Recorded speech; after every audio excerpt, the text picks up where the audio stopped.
इनका दर्जा किसी सेलिब्रिटी से भी कम नहीं। तो इसी के साथ मैं चाहूंगी कि आप अपना परिचय, अपनी इंट्रोडक्शन अपने अंदाज में भी आज दे दीजिए। बागेश्वर धाम के हम एक छोटे से दास हैं। हमारा कोई बहुत बड़ा परिचय नहीं, गुरु कृपा से, माता पिता के आशीर्वाद से जीवन में जो सनातन संस्कृति का कार्य है उसको कर रहे हैं। लोग हमें धीरेन्द्र कृष्ण के नाम से जानते हैं। तो I am not Bageshwar Baba, I am only Dhirendra Krishna. नहीं, सबसे पहले तो मैं आपका बहुत स्वागत करना चाहूंगा TV9 भारतवर्ष पर। आपका बहुत स्वागत है पंडित धीरेन्द्र कृष्ण शास्त्री जी, क्योंकि मैं आपको कि हमारी जुबान पे चढ़ा हुआ है बाबा बागेश्वर, और आप कह रहे हैं कि आप बाबा नहीं। आप लोगों ने बाबा बना बना करके बर्बाद से कर दिया है। बर्बाद कर दिया आपके जरिए। जिस तरीके से लोगों में बात जा रही है और लोग जिस तरीके से चर्चा कर रहे हैं वो बहुत महत्वपूर्ण हो जाता है। खैर, ये मजाक किया था, पर बाबा हमको सुनना, हमारे हृदय से कोई पूछे हमें प्रिय नहीं। आचार्य शास्त्री जी महाराज, क्योंकि हमने कभी संन्यास नहीं लिया, हम साधु नहीं बने, और ये सब गुरु कृपा है। और हमें लग रहा है कि सनातनी हिंदू जाग रहा है, उसका ये परिणाम है। अभी तो कुछ परसेंट जागा। विचार करिए, कल्पना कीजिए, जब पूरा भारत का सनातनीय हिंदू जाग जाएगा तब। सुरभि, एक चीज मुझे याद आ रही है। बाबा माफ कीजिएगा, आचार्य पंडित धीरेन्द्र कृष्ण शास्त्री, अभी भी बाबा चढ़ा हुआ है। आचार्य जी कह रहे हैं कि हिंदू जाग रहा है। मैं आपको कुछ दिखाना चाह रहा था, उससे पहले मैं आपसे एक सवाल ही लेना चाहता हूं। आपने कहीं कहा कि हिंदू कुंभकर्ण है। यस, आपने कहा कुंभकर्ण के बाद अगर कोई सोया है तो हिंदू सोया है, हमने ये कहा।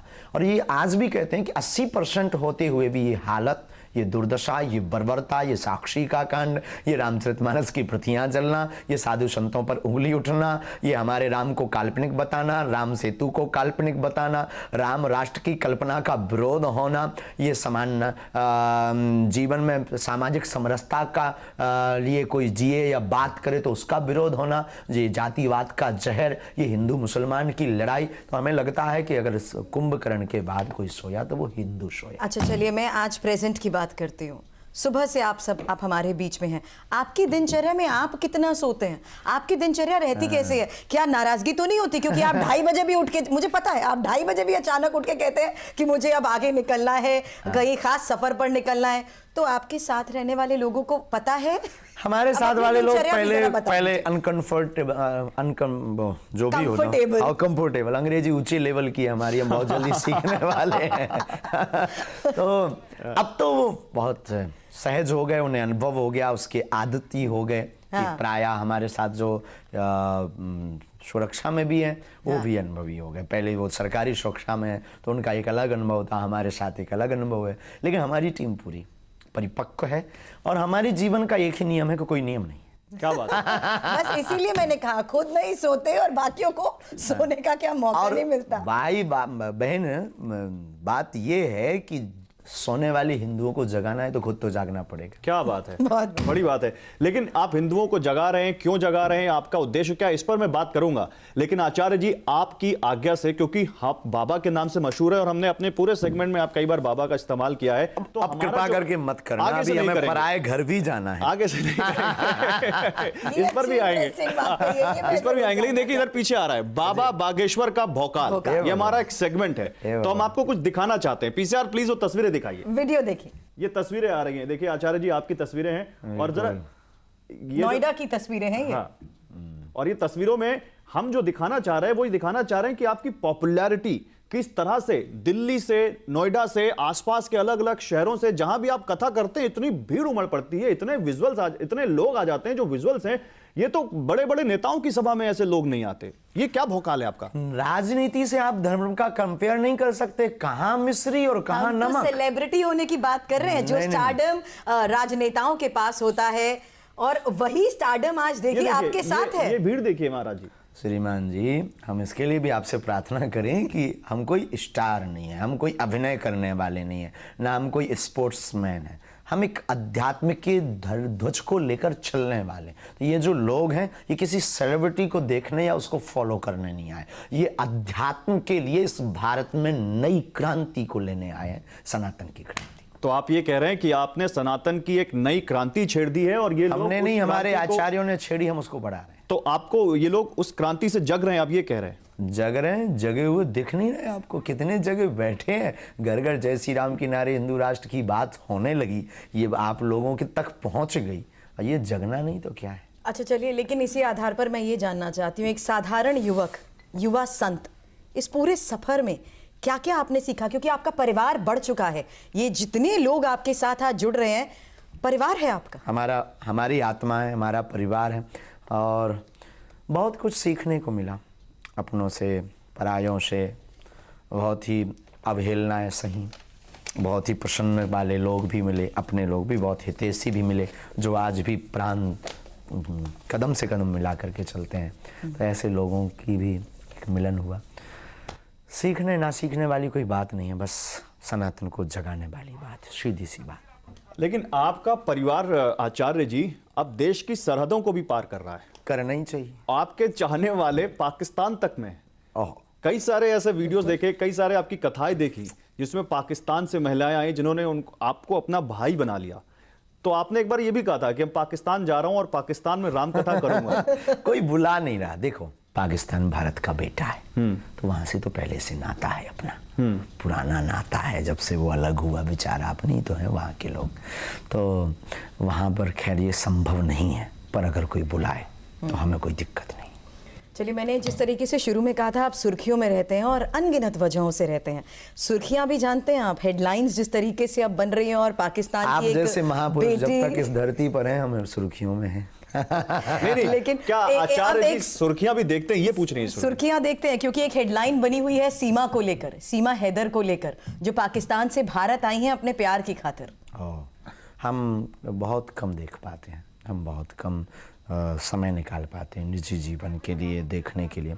हमारी ज़्यादातर अत्यधिक व्यस्तता समाज सेवा में, वो जो गुरु का प्रसाद है, उस प्रसाद के पुरुषार्थ के लिए लगा रहता है। हमें जो गुरु ने कृपा दी है उसको बांटना, लोगों से मिलना, क्योंकि हजारों किलोमीटर से पैदल चल करके, कई बार गाड़ियां लेकर के, कई बार खर्च करके वो हमारे पास अपेक्षा के साथ आते हैं कि महाराज जी को, गुरु जी को नहीं, मिलेंगे। लेकिन उसमें एक पेच ये है महाराज जी कि उन्होंने कहा है कि वो इन्होंने हिंदू धर्म अपना लिया है। अच्छा, जो आप सीमा की बात, सनातन धर्म अपना लिया है, और वो ये कह रही हैं कि अब मैं हिंदुस्तान में ही रहूंगी, हिंदुस्तान में जाना भी पड़ा पाकिस्तान में तो नहीं जाऊंगी, यही मर जाऊंगी। और सचिन ही मेरा पति है, वो अपने पति को जो हैदर है उसको मान नहीं रही है, और कह रही है कि हिंदुस्तान ने जो मुझे प्यार दिया है, जो यहां पर लोगों ने मुझे प्यार दिया, इस हिंदू फैमिली ने जो प्यार दिया है, उसको मैं छोड़ नहीं सकती। तो इसको आप कैसे देखते हैं? देखो भगवान, इस पे हम कुछ कह नहीं सकते हैं, और कानूनी प्रक्रिया के साथ, कानून से बड़ा इस देश में संविधान है, इस देश में आईपीसी की धारा है, इस देश में एक व्यवस्था है, उसके साथ में सहर्ष अगर कोई आ रहा है, तो जब राम जी ने विभीषण को स्वीकार किया। चलिए, एक और तस्वीर मैं यहाँ पर दिखाना चाहूंगी, क्योंकि मैं आज आपके एक साधारण युवक से युवा संत की बात जो मैं कर रही हूँ, उसमें आपकी एक बचपन की तस्वीर भी हमारे पास है, और उसी बचपन की तस्वीर को देखते हुए मुझे बताइए क्या यादें आपकी जुड़ी हुई हैं। ये तस्वीर बेहद खास है। बहुत पुरानी कथा की, अच्छा ये तो बहुत सी हैं, ये पुराने बाबा जी हैं। पुराने बाबा जी, पुराने बाबा जी। अब ये जो मनमौजी, ये फक्कड़पन, ये कथाओं का क्रम है। बचपन में हम जब 9-10 वर्ष की अवस्था से हम कथा क्रम में लग गए थे, तो खूब स्मृतियां हैं, आज भी हम भूले नहीं। जब भी मौका मिलता है याद कर लेते हैं, 1-2 घंटे अकेले में बैठकर, बंद कमरा, लाइट ऑफ, फिर हम वो पुराने स्मृतियाँ, फिर वो हम जीते हैं। हमारी एक अंदर की एक जो स्थिति है वो अलग टाइप की है, हम उसको जीना चाहते हैं। कई बार हम अकेले गाड़ी उठाकर, सिंगल आदमी को लेकर पुराने एक स्मृति मैंने आपकी कहीं सुनी, आपने बताया कि आपके जो दादा गुरु थे, उन्होंने आपको एक दिन बुलाया रात में, आप शायद आपने जिस अवस्था का जिक्र किया 9-10 साल के थे आप, और फिर आपने उन्होंने आपके साथ कुछ क्रिया की, और फिर वो जो सिद्धि आपको उसी रात में मिली, वो कुछ बताना चाहेंगे आप? घटनी थी। दरअसल पिताजी कुछ करते नहीं थे, बरसात का मौसम था लगभग में, बरसात का, तो खप्पर वाला मकान, टप टप टप करके पानी गिर रहा था। तो 2 दिन से कोई सोया नहीं था, घर में पानी भरा हुआ था। माँ जी, पिताजी एक कोने में बैठे, हम छोटी बहन और भाई एक पलंग के नीचे अपने आप को बचा पा रहे थे। तो हमारे मन में लगा कि दादाजी हमारे बहुत चमत्कारी, और बड़े बड़े एम्बेसडर कार का ज़माना था उस ज़माना, तो एम्बेसडर पर कार पर बड़े बड़े IPS IAS ऑफिसर उनके पास आते थे। हमने कहा कि हम जाएंगे कोई भावना लेकर, कुछ हमें वो दे देंगे, पैसा, धन, रुपया या गड़ी हुई संपत्ति बता देंगे तो थोड़ा मकान बन जाएगा। और ये जो घर की स्थिति है, उस दिन शायद चावल की रोटी घर पर थी जब, तो हम अपने दादा गुरुजी के पास में कुछ मांगे, क्योंकि वो तो निर्मोही थे, साधु हो गए थे, उन्हें क्या लेना देना। तो हमने दादाजी को कहा कि आप दुनिया का भला करते हो, ऐसी ऐसी बात है, और आज भोजन भी नहीं हुए क्योंकि घर पे कुछ है नहीं। बिल्कुल। तो वो ठहाका लगाकर हंसे। हमने कहा कि धन बता दो, ये बता दो। आपने उनसे धन का पता पूछा? हाँ, बिल्कुल स्पष्ट है जो भी है। बोले रात को आओ। वो घटना घटनी थी, हम रात को गए। उन्होंने कहा स्नान करो, हमने स्नान किया। एक नल था छोटा सा पहाड़ी के नीचे, नल में जाके कमंडल लेकर स्नान किया, गीले वस्त्र ही आए। आज भी हमें याद है। लाइट तो थी नहीं, जंगल, छोटा सा स्थान, बागेश्वर महादेव का छोटा सा स्थान। आप 9-10 साल के थे तब? 10, हाँ 9-10 इसी बीच का, एग्जैक्ट तो नहीं, 9-10-11 के बीच। यहाँ उन्होंने हाथ पकड़ा दादाजी ने और ले गए। बस जो भी वो होता है वो मीडिया का या टीवी का विषय नहीं है। घटना घटी, एक लाइट सी हुई, प्रकाश हुई, तो डर गए, बच्चे थे, शरीर कंपने लगा, और बस उन्होंने थपकी देते हुए गुरुदेव ने कहा कि कह दो तुम हमारे हो, हम तुम्हारे। बस हमने भी चिघाड़ कर कह दिया तुम हमारे हो। थोड़ा उसी आवाज बोल गया ना? वो मतलब चिघाड़ते हुए, वो एक अलग थी। कह दिया तू हमारा, हम तुम हमारे हो, हम तुम्हारे। और शरीर कांपते हुए घटना घट गई, कहानी बदल गई। गौरव, मुझे लगता है आज भी जब इसका जिक्र करते हैं तो आप भावुक हो जाते हैं। वो हमारे जीवन की एक इमोशनली, लेकिन मतलब ये क्रियाएं बहुत आपने बताया ना आप भावुक हो रहे हो घटना बताते हैं। हाँ, ये हमारे जीवन की एक जिंदगी बदलने की एक वो है। वो होता है ना, आपको उपलब्धि कब मिली, आप पहली बार कैमरा पर कब आए, किसके कारण आए, किसने आपका हाथ पकड़ के आपको माइक दिया, फिर आप क्या फील कर रहे थे, फिर आप डर रहे थे कहीं हम कुछ गलत ना पूछ दें, कुछ गलत ना बोल दें, कुछ गलत ना हो जाए। तो जो आपका होता फिर वो आप स्मृत रहते। और जैसे अच्छा, एक और आगे बढ़ने से पहले जानना चाहती हूँ, क्योंकि आपकी बचपन की तस्वीरें देख रही हूँ, 40-50 किलोमीटर आप जाते थे, कभी माँ से डांट पीटती थी? कोई ऐसे खास पल जब माँ ने कहा 10 साल का मेरा बेटा, माना घर की रिस्पॉन्सिबिलिटी या घर के लिए आप आगे जा रहे थे, लेकिन माँ से जुड़ी वो यादें जहाँ आपको लगता था माँ की फटकार में भी वो प्यार है? हाँ, माँ ने तो हमें बहुत बार डांटा। माँ ने समझाया बचपन में। हर विषय को हम अपनी माँ से बोलते थे, प्रत्येक विषय, प्रत्येक पहलू को। आज भी कुछ भी अच्छा बुरा होता हम अपनी माँ को बोलते हैं। हमारी माँ अनपढ़ है पर बहुत बड़ी दार्शनिक है। हमें हमारी ऐसी माँ के प्रति अपनी दृष्टि, तो वो हमारी माँ हमको डांटती थी, कई बार हमको समझाती थी ऐसे नहीं करना, ऐसे नहीं करना। तो बहुत सी डांटें हमें याद है। तो जैसे अभी आपने कहा कि आप सन्यासी नहीं हैं, आप सन्यास नहीं लिया आपने, तो जरूर परिवार से जुड़े होंगे।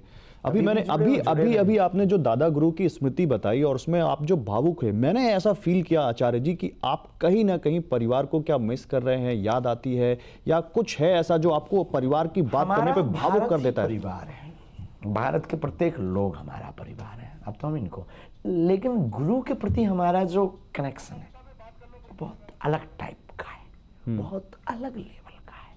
वो दिख रहा है आपकी बातों में। जीवन की शुरुआत गुरु है, हमारे जीवन का मध्य गुरु है, और कभी कभी जब हम एकांत में कहते हैं तो हम अपने गुरुदेव से कहते हैं कि हमारा अंत भी आपके चरण है। और धीरेन्द्र को धीरेन्द्र कृष्ण शास्त्री बनाया तो वो हमारे ग्रैंडफादर दादा गुरुजी। आज अगर माता पिता के पास जाते हैं, सामने होते हैं, तो वो क्या कहते हैं?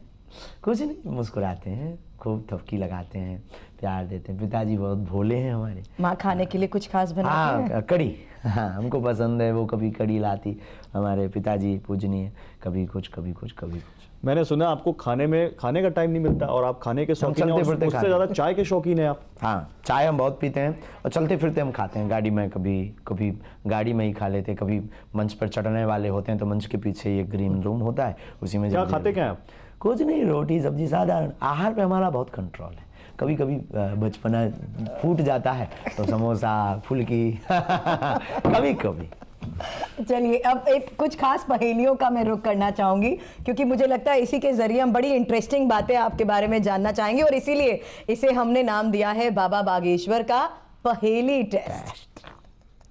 अच्छा, टेस्ट सोचते ही दिमाग में क्या आता था पेपर करते हो? पेपर दिया हमने, पेपर दिया, एक मासिक टेस्ट होता था। हाँ, तो रेगुलर तो नहीं दिया तो आज रेडी हैं टेस्ट देने के लिए?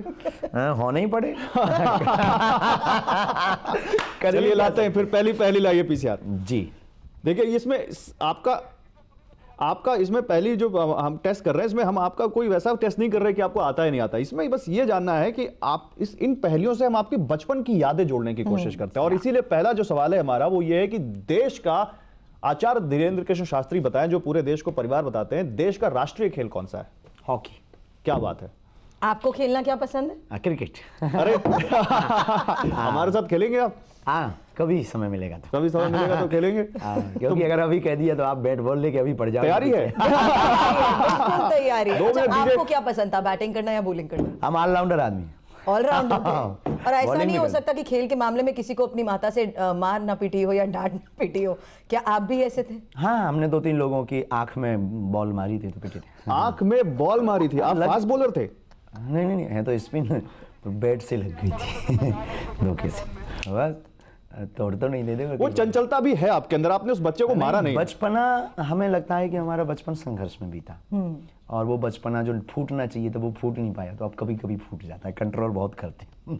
कंट्रोल करना भी शायद आपको पड़ता है, क्योंकि अब जो मैं शब्द बोलूंगी ना, शायद उससे आप समझ जाएंगे मैं ऐसा क्यों कह रही हूँ। ठठरी के दो आगे ठठरी, ठठरी के दो पीछे ठठरी, ठठरी के दो बाएं ठठरी, ठठरी के दो दाएं ठठरी। टोटल कितनी ठठरी बांधी नहीं ये होगी? भगवान। कितनी बांधी आपने? चलिए बता ही दीजिए। एक तो पहले चलता था तीतर के दो आगे तीतर, तीतर के दो पीछे तीतर, आगे तीतर पीछे पीछे तीतर। तीतर। बताओ कितने तीतर? तो 3 तीतर होता था। अब आप ये बता दीजिए अब इसमें दो, कितनी ठठरी आपने बांधी है?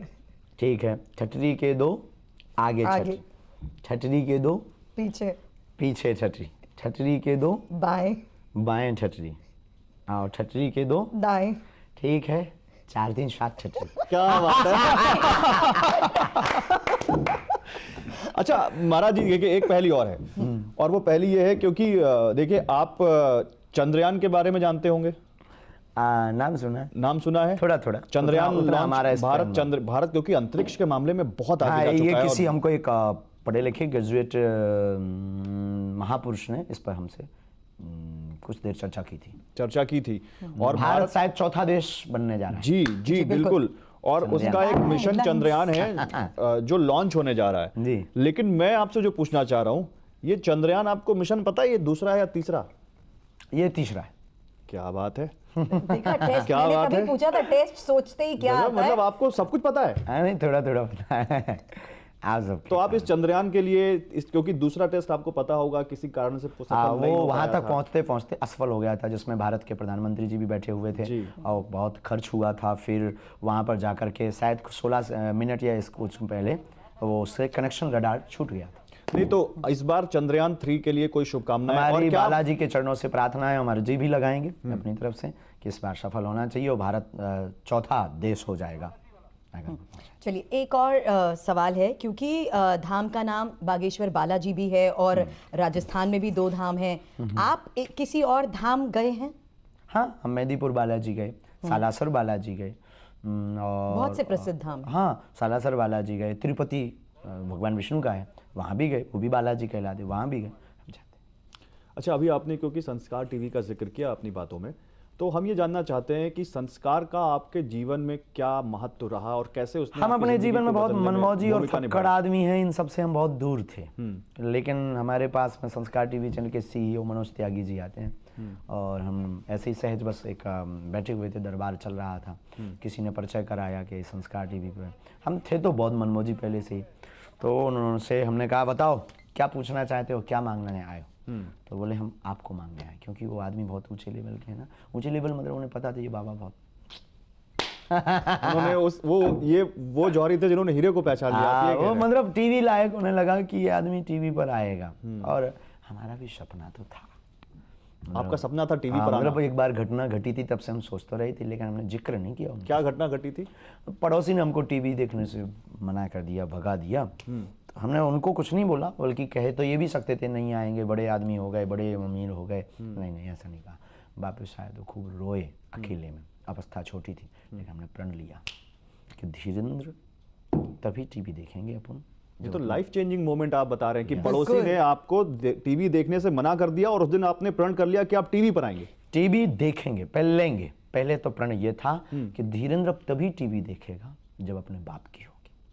तो हमने सत्यनारायण वास्ते थे गांव में, छोटी छोटी पूजा करते थे, तो 5 रुपया, 11 रुपया, 15 रुपया लोग दक्षिणा में देते, तो बाकी खर्च माँ को देते थे।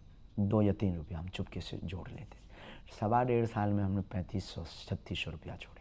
ऐसा आपने कितने साल की और कब इसकी शुरुआत की, कौन सी उम्र में? हमारी बचपन के हम रामचरितमानस शायद 6वीं-7वीं वर्ष में पढ़ने लगे थे, और सत्यनारायण कथा होती है, सत्यनारायण कथा का वाचन हम 10-11 साल में करने लगे थे। तो फिर हमने 3500 रुपये की मैक्स की black and white second hand TV ली।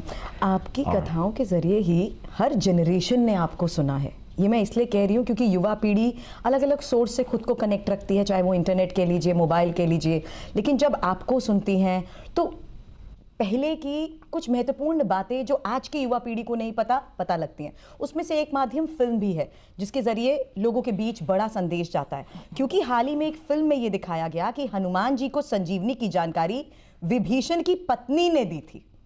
ये मैं इसलिए जिक्र कर रही हूँ, कुछ ये जानकारी शायद आप भी आदिपुरुष बताइए। या जी जी हाँ। जी जी जी। माय डियर सिस्टर, ये कुछ नए दिखाने की तरकीब के कारण उनसे भूल हुई होगी, हमें पता लग रहा है। रामानंद सागर में सुषेण वैद्य ने बताई कि भाई ये ऐसा ऐसा है, अब आप हनुमान जी को संजीवनी बूटी। हमारे ग्रंथ भी यही कहते हैं, महापुरुष भी हमें यही सुनाते हैं, और आचार्यों के मुख से भी हमने यही सुना। तो इन्होंने ये भूल क्यों की, ये इनकी मजबूरी है, पर कुछ नए करने के चक्कर में कई बार व्यक्ति ऐसी भूल कर, जो इस तरीके के गलत तथ्य सामने रखते हैं, उनका क्या होना चाहिए? उनका पहले तो सनातन का एक बोर्ड होना चाहिए, सनातन का एक बोर्ड होना चाहिए। आप ये कह रहे हैं कि फिल्मों को मंजूरी देने के लिए सनातन धर्म का एक सेंसर बोर्ड सनातन धर्म का होना या चाहिए, फिर 1-2 व्यक्ति उसमें गुणज्ञ होने चाहिए, उस सेंसर उनकी बोर्ड में। राय लेनी चाहिए, उनको पहले दिखवाना वो भी मेंबर चाहिए। होने चाहिए। रामानंद सागर जी ने जब फिल्म बनाई तो पहले हमारे परंपरा के आचार्यों को पहले दिखाया, फिर उससे उन्होंने उसको ठीक ठाक करके फिर प्रस्तुत किया। इसके लिए श्रेष्ठ, इसीलिए तो हम कहते हैं भारत के प्रत्येक व्यक्ति को हमारे धर्म गुरुओं की आवश्यकता है, उनके पास जाकर कुछ प्राप्त करने की। ठीक है, अब जरा यहाँ पर हम हमारा अगला जो सेगमेंट है आचार्य जी, वो है बाबा बागेश्वर ठठरी बांधेंगे क्वेश्चन मार्क। किसकी बांधेंगे ये किसकी ठठरी धर्म बांधेंगे? विरोधियों की, धर्म विरोधियों की। गठरी और ठठरी दोनों जोड़ दो। और जो धर्म विरोधी नहीं होगा, जो धर्म विरोधी नहीं उसे होगा, गले लगाएंगे। चलिए एक welcome तस्वीर करिए। आपके सामने। या, ये इनकी ठठरी बांधेंगे आप। इनको हम अभी मिले ही नहीं कभी, ही ना इनको उतना जानते हैं। लेकिन इनको जानते तो होंगे कौन है? नहीं, ऐसे तो नहीं, ऐसे टीवी मोबाइल पे लोग बताते हैं इनके बारे में। नहीं, अभी आपने धर्म विरोधियों की कहा ठठरी बांधने के लिए। देश में एक मुद्दा अभी समान नागरिक संहिता का बहुत जोर शोर से चल रहा है, और उसमें यह है कि सभी धर्मों के लिए कानून आपको पता होगा, आपको बहुत अच्छे से पता होगा, तो ये उसका विरोध कर रहे हैं, ये कह रहे हैं कि ऐसा नहीं होना चाहिए। पता नहीं, भारतीय मानते नहीं होंगे अपने आप को, ऐसा भी हो सकता है। समान, एक देश एक कानून होना चाहिए।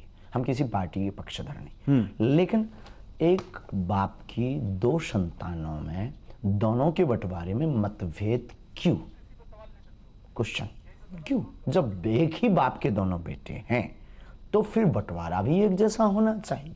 उसी प्रकार हम, जब आप तुम कहते हो कि हम भारतीय हैं, तो भारतीय हो तो फिर कानून एक होना चाहिए। अब तुम्हें अलग लॉ हो, हमारे लिए अलग लॉ हो, तुम 12 हम सिर्फ 2 ही, ये नहीं चलेगा। ये आचार्य जी इसलिए भी सवाल, क्योंकि तथ्यों के आधार पर बात रखी जाए समझ आता है, धर्म के आधार पर बांटने की जब कोशिश की जाती है और यूसीसी के मुद्दे पर जब लोगों के बीच जाते हैं तो कुछ इस तरीके से बात रखी जाती है इनके जिसमें पास विरोध सामने जताते हैं। आने का कोई उपाय नहीं है जातिवाद और धर्म के अलावा। इनके पास सिर्फ 2 ही उपाय हैं कि हम अपने आप को अपनी मजहब बताकर और पूरी दुनिया का ये ध्यान खींचने की इनके पास कला है। ये कला है ध्यान खींचने की, कि लोग मुझे समझें, हम इस समाज से हैं इसलिए हमको अपेक्षित किया जा रहा है। वही जब खुद पर पड़ती है। नहीं, लेकिन कला की बात कर रहे हैं, कला से तो आपके भी बहुत सारे लोग आजकल सम्मोहित हैं, बहुत आपकी कला, आपको बहुत। हमारी कला कभी ध्यान खींचने की नहीं है, जगाने की।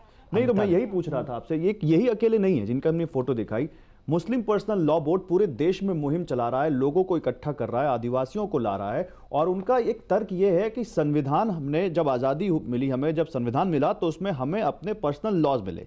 अब भारत विविधताओं वाला देश है, उसको क्यों हम लोग परिस्थितियों में वो दिया गया। भारत के संविधान में 125 बार से ज्यादा संशोधन भी तो हो गया। वो उस वक्त, अच्छा उस वक्त नारा क्या था? रोटी कपड़ा और मकान मांग रहा है हिंदुस्तान। अब क्या ये नारा जरूरी है? नहीं। अब बेरोजगारी मुद्दा है, अब इस राष्ट्र में जल संकट मुद्दा है, अब इस राष्ट्र में सड़कें मुद्दा है, अब इस राष्ट्र में शिक्षा मुद्दा है, अब इस राष्ट्र में स्वास्थ्य मुद्दा है, अब इस राष्ट्र में सामाजिक समरसता मुद्दा है। उस वक्त चल रहा था रोटी कपड़ा और मकान मांग रहा है हिंदुस्तान। तो उस वक्त की परिस्थिति से जो लिखा गया था वो उस वक्त के लिए लिखा गया था। बदलाव बहुत बार हो चुका संविधान में, एक बार इसके लिए भी होना चाहिए समान नागरिक कानून का हमारी तरफ से। समाज और अधिकार जहां तक की हम बात कर रहे हैं उसमें गौरव, हम इस बात का जिक्र भी कर रहे थे कि ज्योति मौर्य को लेकर हम आपसे जरूर जानना चाहेंगे, क्योंकि ये मामला भी बहुत सुर्खियों में रहा है और इस मामले को लेकर जिस तरीके से तथ्य सामने आए हैं, मुझे लगता है इस बारे में जानना भी बिल्कुल। ज्योति मौर्य जो एक सरकारी अधिकारी हैं उत्तर प्रदेश सरकार में, एसडीएम है, उनके ऊपर उनके पति ने आरोप लगा दिया कि हमने इनको खूब पैसा देकर पढ़ाया लिखाया और जब ये कुछ बन गई तो अब ये इनका किसी और से अफेयर हो गया और ये हमें जान से तक से मारना चाहते हैं। ये वो लगा रहे हैं आरोप कि हमने पढ़ाया अपने पैसे से और हमें छोड़। बारीकी से जांच होनी चाहिए। ऐसे कई प्रकार के इस देश में हो भी रही होगी, सरकार काम कर भी रही होगी। इस देश में अनेक प्रकार के ऐसे केस, ऐसे मुकदमे हैं। कई बार कई पति भी ऐसे हैं जिनको पत्नी ने काम करके, एक न्यूज़ हम पढ़ रहे थे, पत्नी ने घर घर बर्तन मांज करके पति को पढ़ाया, वो बन गया तो उसको छोड़ दिया। तो ये उसकी बारीकी से जांच होनी चाहिए। अगर ये है तो बहुत गलत है, इससे बहुत लोगों का भरोसा, हमें तो जो मिले हैं 2-3 लोग, हमने कहा और सुना, बोले गुरुजी आपकी बहू पढ़ रही थी, कोचिंग हमने वापस बुला लिया। नहीं, क्योंकि परिवार से जुड़ा मामला था। नाम उन्होंने दिया तो परिवार ना टूटे ना बिखरे, इसके लिए इसका शीघ्र अतिशीघ्र जल्दी निर्णय होना चाहिए। नहीं, अगर ज्योति मौर्य आपके दरबार में आए, आलोक मौर्य आपके दरबार में आए, तो आप क्या सलाह देंगे उन्हें? पहले आना तो चाहिए उन्हें, पहले आए, फिर इसके बाद में हम अपने गुरु से प्रेरणा लेंगे। हम अपनी निजी कोई सलाह नहीं देंगे, गुरु आज्ञा की जो हमारे पास सिद्धि है वो हमें जो प्रेरणा देगी वो सलाह देगी। बाबा बागेश्वर की ये फोटो गैलरी, ये हमारा अगला सेगमेंट होने वाला है और इसमें क्या खास है ये भी हम आपको अब दिखा देते हैं, बता देते हैं, क्योंकि इस फोटो गैलरी के जरिए भी बड़ी रोचक जानकारियां यहाँ पर हम हासिल करना चाहते हैं। इस तस्वीर को देखकर क्या याद आता है? ये हमारे पूज्य गुरुदेव, हमारे जीवन आधार, मंत्र दीक्षा गुरु, धर्म चक्रवर्ती, पद्म विभूषण रामानंदाचार्य पूज्य जगत गुरु तुलसी पीठाधीश्वर सरकार है। और ये भारत के विद्युत्ता में और प्रत्यक्ष चमत्कार, जो 2 लोग हमसे पूछते हैं चमत्कार क्या है, पहले हमारे गुरुदेव को देख लीजिए, गुरुदेव से मिल लीजिएगा, वो गठरी और ठठरी दोनों बांध देंगे विद्युत्ता में। तो प्रथम चमत्कार भारत का, और ऐसे महापुरुष, अद्वितीय महापुरुष न हुए भूतो न भविष्यति, न ऐसे हो सकते। एक तस्वीर और दिखाते हैं आपको, एक तस्वीर और दिखाइए। ये हमारे जीवन के प्रारंभ, मध्य और अंत, ये हमारे साधना गुरु, हमारे दादाजी हैं, सगे दादाजी हैं, पिताजी के पिताजी हैं। आपसे ही हमने वो जो कृपा पाई है, दरबार की, आशीर्वाद की, लोगों को मार्गदर्शन की, समाधान देने की, और जो हो जाता, जो कह दिया जाता वो हो जाता, इन्हीं की कृपा से। ये आपके दादा गुरु जी हैं और इन्होंने ही आपको इस लायक बनाया। इस लायक बनाया, नालायक से लायक बनाया। एक और तस्वीर इस संसार में लाने का श्रेय संसार के हमारे भगवान, प्रत्यक्ष भगवान, धरती के पूजनीय पिताजी और हमारी माँ। चलिए, यहाँ एक और खास सेगमेंट की मैं शुरुआत करना चाहती हूँ, क्योंकि अभी तो हमने बाबा बागेश्वर की फोटो गैलरी दिखाई है, लेकिन अब मैं चाहूंगी जरा अगला सेगमेंट आप ये पढ़ें। बाबा बागेश्वर एक, विवाद अनेक। आप विवादों में भी काफी रहते हैं। लोग बना देते हैं, आप जैसे महापुरुषों की कृपा बरस रही। हमारा कोई विवाद से नाता नहीं है। लोगों को जिनको दिक्कत है हमारे कार्यों से, जिनके मिशन फेल हो रहे हैं, जिनकी योजनाएं फेल हो रहे हैं, जो कन्वर्जन पर काम कर रहे हैं वो फेल हो रहे हैं, लव जिहाद पर काम कर रहे हैं, उनकी ठटरी गठरी बंध रही है। हम सनातनी हिंदू एकता की जो जातिवाद की रोटियां सेक रहे, पॉइजन फैला रहे हैं। ठीक, चलिए, यहाँ पर ये कहा था ना, बाबा बागेश्वर एक, विवाद अनेक। जिस तरीके से आप अपने विरोधियों को भी कह दीजिए, या जो आप पर सवाल उठाते हैं उनको बाउंसर देते हैं ना, उसी लिहाज पर आगे चर्चा करना चाहूंगी। बाबा बागेश्वर को बाउंसर, चलिए इसमें खास क्या रहने वाला है? इसमें पहली गेंद फेंकने की कोशिश करते हैं। ओवर तो आपको पता ही होगा 6 गेंदों का होता है। हाँ जी, आप तैयारी भी करने लग गए बाउंसर से बचने की। आपने बाउंसर कहा ना, तो उसको खेलने के लिए ना मजबूती चाहिए। अच्छा, खेल देखते हैं, क्रिकेट देखते हैं। अरे खेलते तो हैं, लेकिन आप क्रिकेट देखते हैं? देखते हैं। चलिए, मैं इसीलिए पूछ रही हूँ क्योंकि अब 15 तारीख को भारत पाकिस्तान का मैच है। वाह, ठीक है, आपके हिसाब से कौन जीतेगा? बाप बाप होता है। नहीं, कभी कभी बेटा भी जीत जाता है, हैं? कभी कभी बेटा भी जीत नहीं जाता नहीं, है। बाप उसकी आत्मसंतुष्टि के लिए फेंक देता है। बाबा जिस अंदाज में, या ये कह लें कि ये पहले ही अगर पहली गेंद में ये याद दिला दे कि बाप बाप होता है, तो फिर मैं किस लिहाज से पूछूं कि मैन ऑफ द मैच कौन होगा? बाबा, बाबर आजम या बाप। विराट कोहली? बाप बाप होता है, और बाप बाप की तरफ से जो प्रतिनिधित्व करेगा वही तो लेगा। नहीं, कौन आपकी तरफ से? आप विराट कोहली और बाबर आजम दोनों को खेलते देखते होंगे, पसंद कौन है आपको? भारत रघुवर का देश है, बाबर का नहीं। वाह, तो आप कह रहे हैं कि विराट कोहली बनेंगे मैन ऑफ द मैच? आगे और बहुत आप नाम नहीं ले रहे? नहीं, हमने कहा ना भारत रघुवर का देश है, बाबर का नहीं। 2024 की बात करते हैं, 14 तो बीत गया, 2024 की बात करते हैं, क्योंकि आप कहते हैं कि आपका मंच राजनीतिक मंच नहीं है, लेकिन आपके बयानों का बड़ा राजनीतिक मतलब निकाला जाता है, जिसका आपको दुख है। देखो, साधु की भाषा ऐसी होनी चाहिए कि सबके लिए लाभकारी होनी चाहिए। हमारा तो सनातन वाले भी लेते, बिजनेसमैन किसी भी खास लेते। पार्टी को फायदा तो नहीं पहुंच जाएगा उससे? बिल्कुल नहीं पहुंचेगा। जो पार्टी राम की बात और सनातन की बात और हनुमान जी बागेश्वर को मानेगी वो फायदा ले। तो फिर मैं सवाल सीधा पूछ लेता हूं आपसे। लगाओ बाउंस। नरेंद्र मोदी, राहुल गांधी या फिर केजरीवाल 2024 में बाबा बागेश्वर बनवाएंगे किसकी सरकार? इसके लिए कि तो आपको आना चाहिए, अर्जी लगानी चाहिए। योगी आदित्यनाथ या हेमंत बिस्वा? आपके हिसाब से हिंदुत्व का फायर ब्रांड नेता कौन? हिंदुत्व का राजनीतिक बाहर में दोनों अपनी अपनी जगह ठीक होंगे। राजनीतिक बाहर में, राजनीतिक दृष्टिकोण में नहीं कह, लेकिन हम हेमंत दाग को मिले, विश्व शर्मा जी को, असम कामाख्या माँ के दर्शन करने गए थे, तो अकस्मात ऐसी योजनाएं बनी। वो धाम को बहुत मानते, बागेश्वर धाम को, बागेश्वर बालाजी को, माँ कामाख्या को, और उनके जो विचार हमने निजी तौर पर सुने, अद्भुत लगे। और हम अभी इनको ही केवल मिले हैं, बाकी जिन जिन सनातनियों को मिलेंगे हम अनुभव अपने व्यक्त करेंगे। एक विचार मैं जानना चाहती हूँ, आपके हिसाब से हिंदुत्व क्या है? ये तुलनात्मक वाली बात नहीं कह सकते हैं, दोनों अपनी अपनी जगह अच्छी बाउंसर डाल सकते हैं। और आप बाउंसर बहुत सेफली बच भी बहुत सकते अच्छे हैं। से, बहुत अच्छा, एक बाउंसर और। अच्छे खिलाड़ी। फिल्में देखते हैं आप? लास्ट में द कश्मीर फिल्म फाइल्स हमने देखी। द कश्मीर फाइल्स आपने देखी? Yes. तो मैं यही सवाल पूछ लेता हूं, अगर आपके सामने आदि पुरुष हो और द कश्मीर फाइल्स हो, तो आप कौन सी फिल्म देखना पसंद करेंगे? वैसे तो राम की बात पर ज़्यादा हमें राम जी को देखना प्रिय है, लेकिन राष्ट्र के लिए हम बहुत ज़्यादा समर्पित हैं, तो पहले कश्मीर फिल्म फाइल्स देख लेंगे। आदि पुरुष क्यों नहीं देखना चाहेंगे आप? अभी हमने उसके बारे में समझा ही नहीं। देखना क्यों नहीं चाहेंगे? बाद में सुना है कि सुधार के बाद फिर से उन्होंने रिलीज की है, और सुधार के बाद अगर राम की भक्ति उससे जगती है तो हम देखेंगे।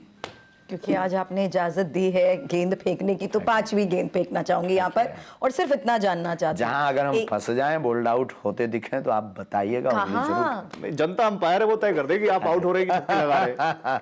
लेकिन आप गौरव लोगों के तो उस चेहरे अनुभव से के बोल ही एक्शन चुके। बता देती। नहीं नहीं, आप तो खैर मन की बात पढ़ लेते हैं, चेहरा क्या है? चलिए, एक दर्शन का अगर वर प्राप्त हो तो किसके दर्शन करेंगे? कौन दे श्री रहा है ये राम वर? या पहले हनुमान? वर कौन दे रहा है? ये तो अब आप ही बताइए। ये हाइपोथेटिकल क्वेश्चन जरूर है, लेकिन मैंने उस आधार पर सवाल किया कि मैं ये जानना चाहती हूँ कि अगर ये वर प्राप्त हो जाए तो किसके दर्शन करना पहले चाहेंगे? उत्तर हमारा श्री सुनिए, राम शायद या या हनुमान? हनुमान। ठीक है, अब पहले हमारा उत्तर सुनिए। हम दर्शन के आकांक्षी नहीं, हमको तड़प में बहुत मजा आता है। बहुत बड़ी बात कह दी आपने। हम बहुत ही दूसरी दृष्टि से जीते हैं। हम कभी कभी अकेले में बैठते तो अपने बालाजी से प्रार्थना करते कि तुम दिख मत जाना, दिख जाएंगे तो ये ललक चली जाएगी। जिस प्रकार एक प्रेमिका से मिलने के लिए जब प्रेमी घर से बाहर निकलता है, मिलने के बीच की रास्ता का उसके जो अंदर के अनुभव होते हैं ना, बहुत अद्भुत होते हैं। उसके वो जो जीवन का अनुभव वो बहुत अद्भुत होता है, लेकिन मिलने के बाद वो अनुभव पस्त पड़ जाते हैं। लेकिन मिलने के पहले का और घर से बाहर निकलने का जो अनुभव है, हम उस रस में जीना चाहते हैं। इसलिए हम पहली बात तो दर्शन के आकांक्षी नहीं है। सेकंड, अगर आप कहो कि नहीं आपको बाउंसर तो खेलनी पड़ेगी, इसको डॉट नहीं कर सकते, तो प्रभु श्री राम में ही सब कुछ है। राम द्वारे तुम रखवारे, राम जी के दर्शन मांगेंगे तो दरवाजे पे हमारे भाई साहब भी मिल जाएंगे। क्या बात है। अगला जन्म, वैसे तो किसी को नहीं मालूम क्या होगा क्या नहीं होगा, लेकिन अगले जन्म में बाबा बागेश्वर, आप आचार्य पंडित धीरेन्द्र कृष्ण शास्त्री बाबा बागेश्वरी बनना चाहेंगे या कुछ और अगले जन्म में? जन्म जन्म तक हम बागेश्वर धाम के सेवक बनना चाहेंगे, हर जन्म तक। इन्हीं माता पिता गुरु की छत्र छाया में जन्म मिले तो भारत सा वतन मिले और बागेश्वर हनुमान की शरण मिले। चलिए, आपने थोड़ी देर पहले एक शब्द का जिक्र किया था कि आपकी वो ललक, आप इसीलिए दर्शन जिस लिहाज से बात कर रहे थे, प्रेमिका की बात की थी। 27 साल की उम्र हो चुकी है, माँ के साथ बात होती है, जीवन साथी को लेकर चर्चा की जाती है? कभी बहुत बार चर्चा होती है माँ, क्योंकि गृहस्थ जीवन में आना चाहिए, कोई बड़ी बात। कुछ लोगों ने यात्रा वात्रा भी निकाली थी आपसे शादी करने के लिए, ये सब के बारे में हमें चलिए ठीक है। अच्छा, एक आखिरी सवाल आपसे, क्योंकि मंदिरों का जिक्र हो रहा है, अभी एक बहुत मंदिरों को लेकर विवाद हुआ ड्रेस कोड को लेकर कि मंदिरों में युवाओं को छोटे कपड़े पहनकर नहीं जाने चाहिए। फिर एक संगठन आया जिसने कहा, और आप ही के पास के पंडित प्रदीप मिश्रा जी, उन्होंने कहा कि ये सनातन के खिलाफ साजिश है, युवाओं को मंदिरों से, सनातन से दूर करने की साजिश है। आपकी क्या राय है इस पर? देखिए, पाश्चात्य देखो, धोती कुर्ता हमारी भारतीय संस्कृति का प्राचीन परिधान है। मंदिरों में फुहड़ता ना हो, इसके लिए हमें अपनी भारतीय संस्कृति के प्रचार को पूरी दुनिया तक पहुंचाने के लिए कम से कम एक दर तो ऐसा छोड़ देना चाहिए जहां फुहड़ता से बाहर निकालकर अपने मूल परिधान में आ जाएं। दूसरी बात, मजबूरी अगर है तो ठीक है, मजबूरी नहीं है तो क्या जरूरी है कम वस्त्र पहनना? तो जो लोग आजकल मंदिरों में रील्स बना रहे हैं, वहां पर सोशल मीडिया पोस्ट कर रहे भगवान हैं, मंदिर प्रदर्शन का विषय नहीं है, वहां दर्शन का विषय है ना। क्या बात है, आपने बड़ी सावधानी से। कुछ भी हो गौरव, लेकिन जिस मुखर अंदाज में और जिस तरीके से ये अपनी बात रखते हैं ना, यही वजह है कि मैं बार बार ये कहती हूँ कि सुर्खियों में ये छाए रहते हैं। और आज हमारी जो हेडलाइंस थी और जिस तरीके से ये बाउंस फेंके गए हैं, उसका भी बड़े अच्छे अंदाज में इंटरव्यू कैसा लगा आपने आपको? मैच विनिंग पारी खेली बहुत है। यूनिक था। और ये हमारे इस बार में मतलब हाँ, ऐसा तो अभी प्रयोग नहीं हुआ है। मतलब आपको टीवी 9 के इस इंटरव्यू में मजा आया? यस, टीवी ने भारतवर्ष का एक हमने धाम पर भी किया था, बहुत बड़ा कार्यक्रम, जी, जी। पहाड़ के नीचे वाला, और बहुत अच्छा हुआ। तो वो भी एक यूनिक था कि हमारे साथ आपके 4 एंकर थे, जी। 4 या 5 एंकर थे, जी। और हम अति व्यस्त भी थे उस वक्त। उसकी जो अद्भुत थी वो भी हमें बहुत अच्छा लगा, लेकिन वो बाउंस फेंकने का मौका मिला, मैं तो फील्ड पर चाहती थी। चलिए, अगली बार आपसे वादा है कि हमारे साथ क्रिकेट फील्ड पर क्रिकेट जरूर खेलेंगे आप। अवश्य और चलेंगे। आप बाउंसर की तैयारी रखिएगा, हम बैटिंग बना करके आएंगे। बिल्कुल बिल्कुल, और इसी वादे के साथ बहुत बहुत शुक्रिया, आभार आपका।